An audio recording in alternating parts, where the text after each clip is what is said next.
Protecting the money. This was a constant refrain. They were afraid churches would leave or they would stop giving to the cooperative program if they helped the 11-year-old who was being abused, because it would have meant that they were in a position to do that. And once they started hiding things, then they had this mountain of sin. They could never come forward, no matter how egregious. So the image and money were the chief concerns, not God's people. Other observation, the elected trustee system doesn't work for any organization if the agency staff is not required to disclose uncomfortable information. If there's not mandated reporting by the staff to the board, we've got to tell you. We don't want to tell you, but we'll lose our job if we don't tell you. Obviously, that's not a concern at our current levels. And SBC trustees are not without conflict of interest when they decide matters as well. Even when I've seen trustee boards meet, they're in a room where they want to be friends. And they're normally in a room with very powerful leaders.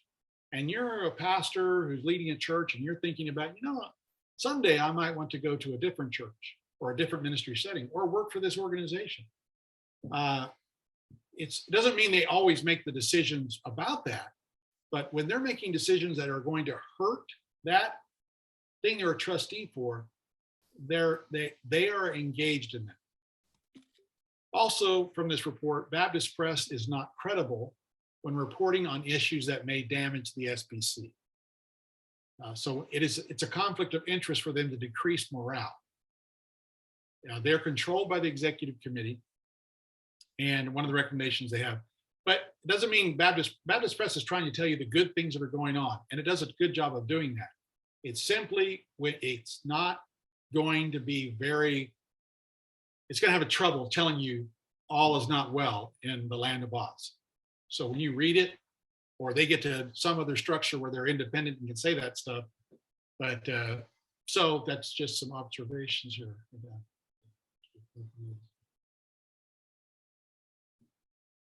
This is a big one. SBC leadership culture has not seen sexual abuse, mainly of children, both boys and girls, and women, as a serious issue. Everything we have not done. This may be changing. We'll see. Anaheim will tell us if it's changing. I listened to a podcast by, I think, I can never say her last name, Rachel Den Holland, who was she's an expert in this field and was the first woman to come forward and to bring charges against the U.S. gymnast, Larry Nassar, which they're found to be hundreds and hundreds of people he'd abused. And she said in this podcast that even though the trustees were not notified, and even though the convention was constantly told we could not do anything because of SBC polity, no one ever asked, was there a second opinion at any level? No trustee, no leader said, well, how are the Lutherans doing this?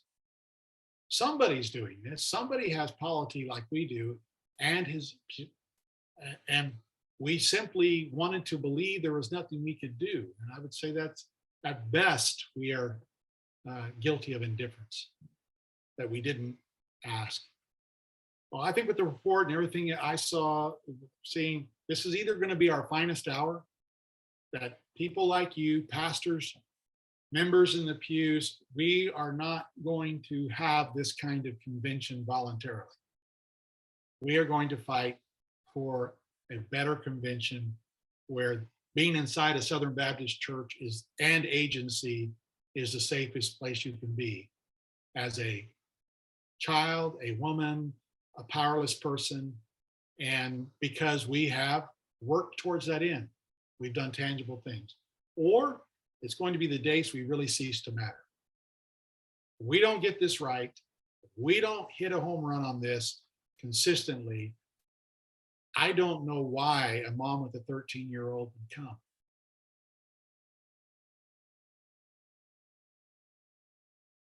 I am encouraged that the messengers from the rank and file, I was so proud to be a regular guy from the Southern Baptist Church on the floor of Nashville voting that we got to find out what's going on. Something's not right. And those messengers, and it was not easy. So we weren't under legal order. The DA didn't arrest somebody and demand records. We voluntarily voted to expose the sickening behavior and the rot. That's the good part. Now we've started to discover it, and that's the bad part. First of all, to establish an independent commission to implement and oversee the reforms.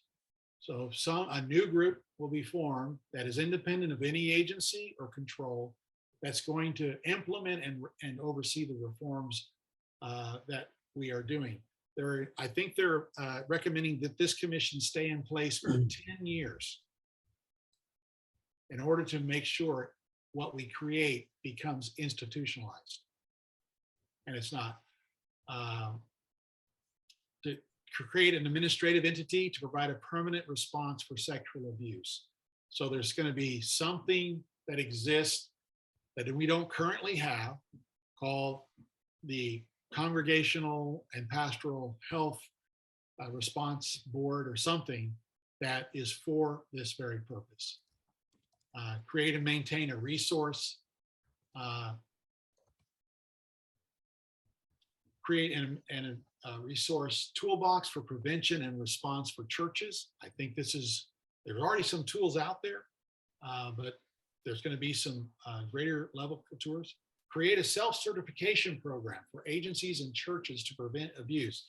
Now, this is where I think associations and state conventions can be very helpful, is because we're voluntary, we can't make a church something, but we can create a self-certification program for our member churches, if our churches want to do this. And that we say our hope is 100% of our churches are able to certify, be certified to be safe places. You wouldn't get 100%, but you'd get 50%, and 60, 70. You have a lot, and we publish the list every year. Here's the churches that have certified, so we could see there was growing awareness and concern in our church members to say, all right, yeah, we've got things in place. We're not guessing. Enhanced prevention resources, background checks, and an offender information system. Now, the wording there is important. Criminal information system, it does not say. It says offender information system. Only 5 out of 300 rapes are reported and result in conviction in America. So if we're going to have a list of convicted people that have to go through the system, we're going to miss a lot of people. There are other denominations, organizations that use standards and protocol called that the offense and offender rises to the level of credible support. The allegations are credible. And that's what other organizations do, that they put in place because you can't get them all. And if a person is, that person goes on that list. The church doesn't have to fire them, but if they go on that list, the church doesn't deal with it, they'll probably be removed from fellowship. Devote resources to survivor support. Create a hotline. That would be fantastic. A hotline with a person on it. Just a personal, my youngest son was dealing several years ago, still does, but not as much, with mental health issues. Someone put me onto a group called Warm Line, not Hotline and not 911, but Warm Line. And I called it. Sheila and I were at our wits' end. We called Warm Line, and the most wonderful person picked up the phone and told us she was there to listen and she knew what we were going through. One of the best phone calls I ever had, a person I never met. We need that kind of support. A credential committee notification system. The Survivor Compensation Fund is recommended. Funding by Seek Cooperative Program, or the selling of assets that we own for those who up to this point were not treated well, that asked for help and were denied help. Consider prohibiting confidentiality agreements by SBC agency. This is important because if you're a powerful person and you can get your attorney inside your agency to craft the agreement, the person can no longer legally come forward in many states. Provide adequate funds for reforms. Consider further defining Southern Baptist beliefs regarding sexual abuse. What we believe about sexual abuse and is limited in what we've actually stated. Create a position of chief ethics and compliance officer to oversee all of these reforms when it becomes institutionalized. It doesn't go to an attorney, it's inside this office. It's making sure that we are compliant with what's happening. We need to establish a document retention policy. That's interesting to me. With an attorney in-house who they keep everything, we have no document retention policy, which means you don't know what's missing.